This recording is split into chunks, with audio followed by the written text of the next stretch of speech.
और यदि कोई एक बार सत्य बोल भी लिया तो बोर्ड लिख करके दरवाजे पर ही टांग देता है कि हरिश्चंद्र के बाद अब हमारा ही नंबर है। और झूठ दिन में 50 बार बोले उसकी कोई गिनती नहीं करता। जरा सा भी कोई धर्म का कार्य करेगा तो बार बार कहना चाहता है कि मैंने ऐसा किया है। उस काम को जो करे वो हम छोटों को करना चाहिए। तो कृष्ण हो गए ईश्वर, हम हो गए उनके अंश। तो कृष्ण ने लाखों गोपियों के साथ में दास विहार किया, हम 10-15 के साथ में कर लें तो क्या बुराई है। और ऐसा सोच करके ये कलयुगी लोग महाराज दास लीला का अनुकरण करने लगे। बेटा नहीं। तो मैं प्रश्न पूछता हूँ महाराज, क्या धर्म प्रदूषित नहीं हो जाएगा? क्या धर्म में गंदगी नहीं आ जाएगी? इसलिए बताएं कि प्रभु ने ऐसा क्यों किया। और यदि गोविंद ने ऐसा किया तो हम भी कर लें तो क्या बुराई है, क्योंकि हम भी तो उनके अंश ही तो हैं। क्योंकि कलयुग में ब्रह्म ज्ञान बिन करहि न दूसर बात। कलयुग में घर घर ब्रह्म ज्ञानी भरे हैं। अहम ब्रह्मास्मि सदा शिवोऽहम्, मैं ही निराकार साकार हरि ब्रह्म हूँ। ब्रह्म ज्ञान के नीचे कोई बात ही नहीं करता। गली गली में तो नए नए धर्म पैदा हो रहे हैं। गली गली में नई नई आस्थाएं, बस बस पूछो। नए नए पंथ से कलयुग के पाखंड से युक्त होए सदग्रंथ। गंभीर निजमत कल्प कर प्रगट की न बहुपंथ। कितने पंथ कितने दंभियों का बोलबाला कलयुग में। और यदि ऐसा चरित्र उनको मिल जाए तो वो तो खुशी खुशी ग्रहण करेंगे। भगवान ने किया, मैं उनका अंश हूँ, मैं भी कर लूँ तो क्या बुराई है। मारेगी आंटी। इसलिए आप आदेश कि प्रभु ने ऐसा क्यों किया। पर्स में रख दीजिए। जब परीक्षित के मुख से इसमें ये बात सुनी तो सुखदेव जी महाराज गंभीर हो गए। सुखदेव जी महाराज को सोचने के लिए ये बात ही होना पड़ा। रख दीजिए बेटा। कहीं रास लीला के प्रसंग को मैंने किसी अनाधिकारी को तो नहीं दिया। फिर सुखदेव जी ने कहा नहीं नहीं,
ये जीव ईश्वर का अंश है। तो कलयुग के लोगों को ये लीक पॉइंट मिल गया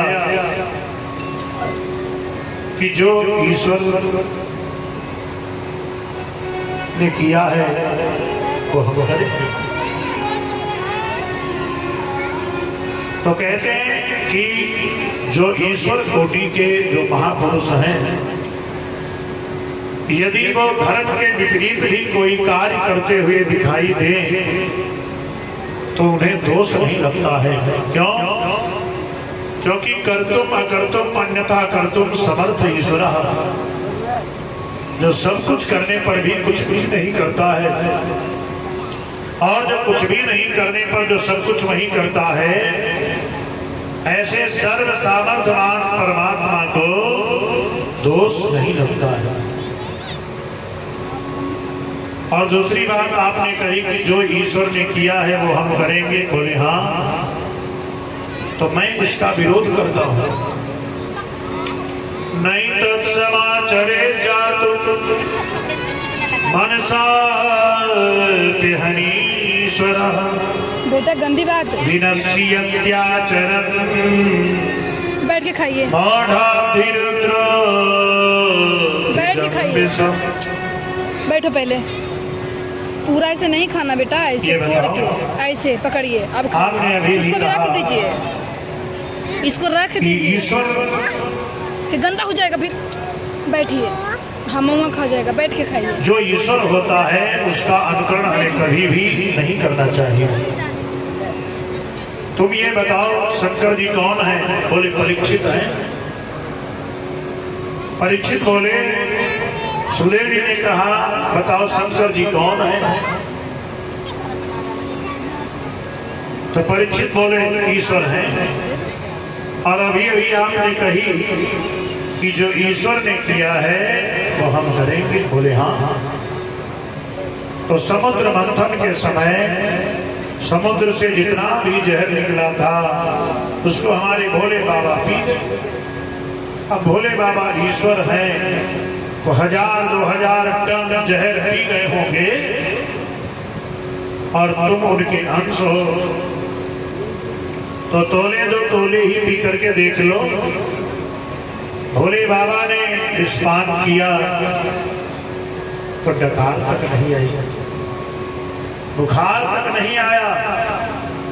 और आप विस्पान करोगे तो 2 मिनट में ही राम नाम सत्य है, राम नाम सत्य है, राम नाम सत्य है।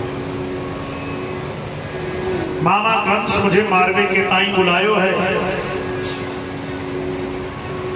लेकिन काका आपसे निवेदन है इस बात को यहाँ किसी से भी मत कहना।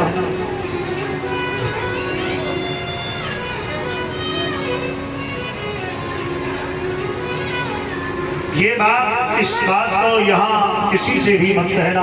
हाँ कृष्णा जी, यदि इन ब्रजवासियों को पता चल गया कि मामा कंस मुझे मारवे के ताई बुलायो है तो हमसे पहले ये ब्रजवासी लोग रो रो करके मर जाएंगे। अक्रूर का हाथ पकड़ करके कृष्ण महल में ले गए। शाम को भोजन आदि से जब निवृत्त हो गए, नंद बाबा आकर के बैठे और हाथ जोड़ करके कहा आपके आगमन से मुझे बड़ा अच्छा लगा, लेकिन आपका आगमन किस कारण से हुआ मैं समझा नहीं।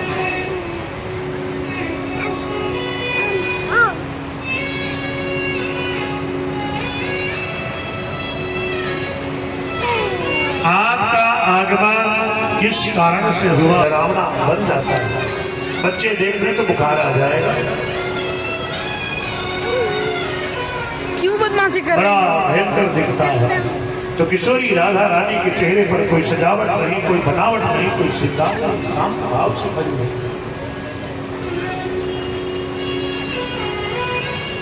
एक तरफ अक्रूर जी महाराज रथ को सजा रहे हैं,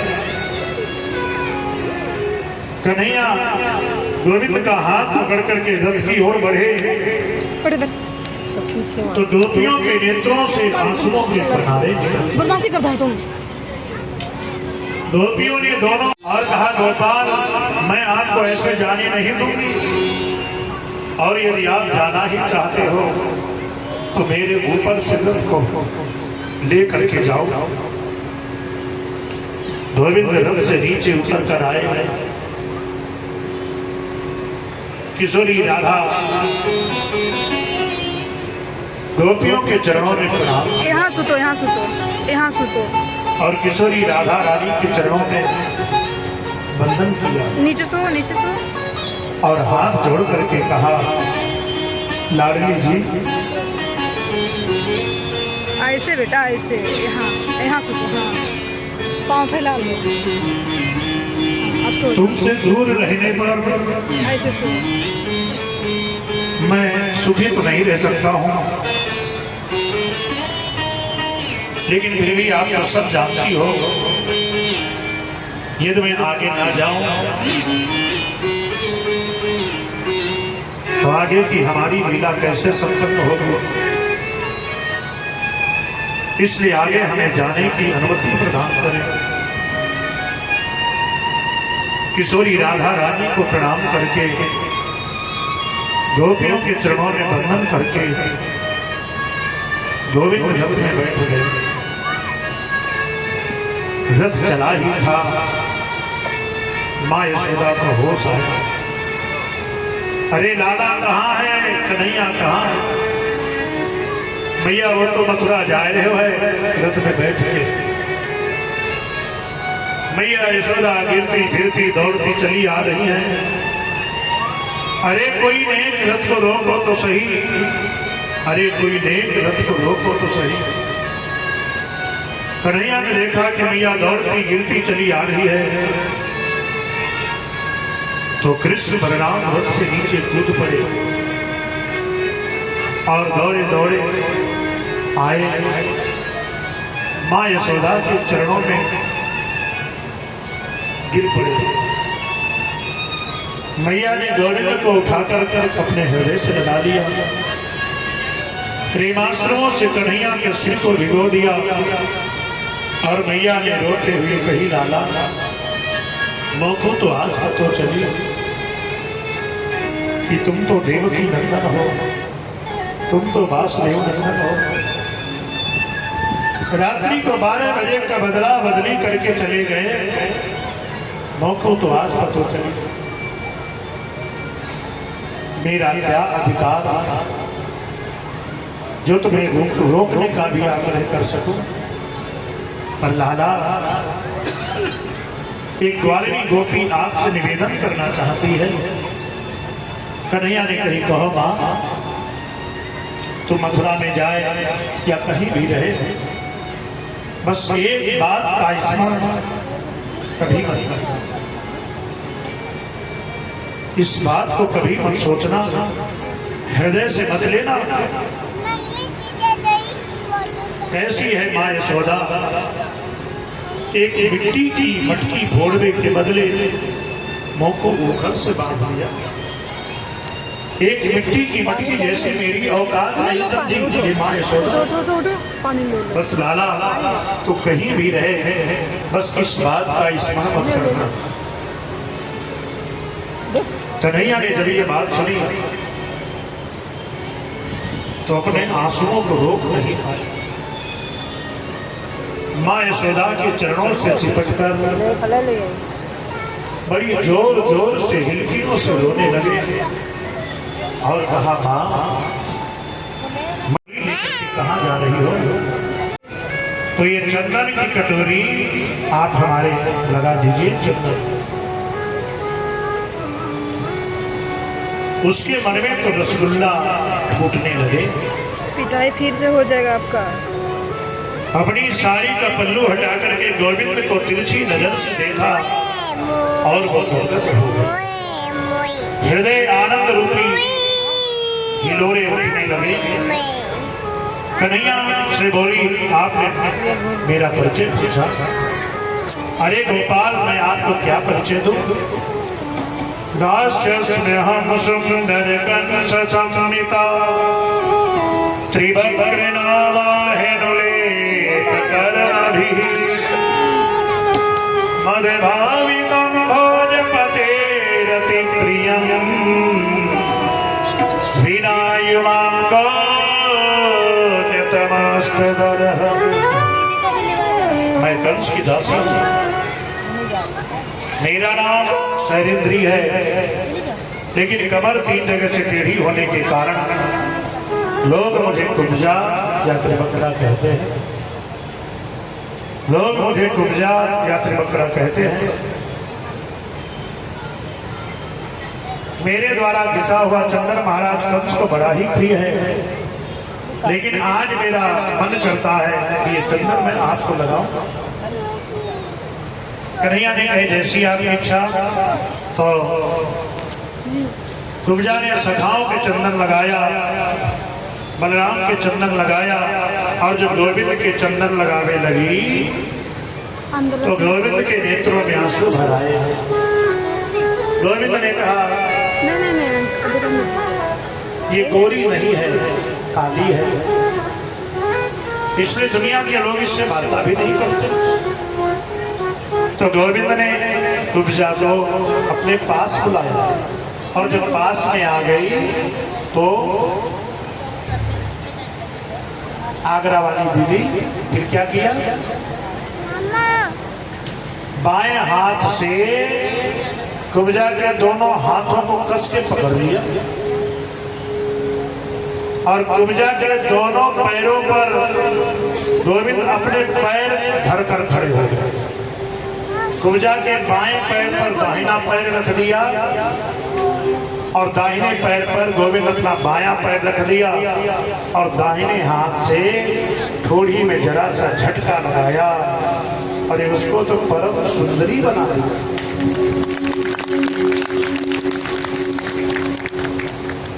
और गोविंद का हाथ पकड़कर बोली, मेरे घर चलिए।